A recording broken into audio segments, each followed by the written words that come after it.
Visite présidentielle dans un centre du SAMU ce mardi. Coronavirus oblige, plus de 6000 appels sont reçus ici chaque jour, 2 fois plus qu'en temps normal. Souriant détendu devant les caméras, Emmanuel Macron veut rassurer alors que la France attend encore de passer au stade 3.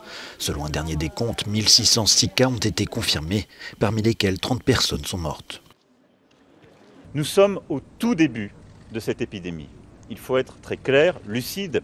Le ministre, le directeur général de la Santé n'ont cessé de le rappeler. Nous sommes organisés et, en particulier nos SAMU, affrontent les débuts de cette crise. Le cœur du pouvoir est ce mardi impacté par le Covid-19 jusqu'à l'un des plus proches d'Emmanuel Macron, son chef de cabinet, Patrick Stroda. Il travaille désormais depuis chez lui, après avoir été exposé à un cas positif. La ministre de la Justice, Nicole Belloubet, a également été testée au coronavirus suite à un contact avec une personne contaminée. Les résultats devaient être communiqués dans la journée.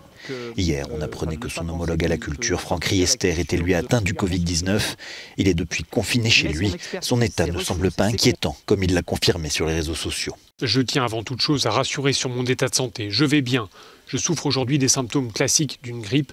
Je vous remercie sincèrement pour vos témoignages de soutien. À Marseille, c'est un paquebot qui a été empêché d'accoster pendant plusieurs heures. Les autorités soupçonnaient 2 cas de coronavirus à bord. Ils se sont finalement révélés négatifs.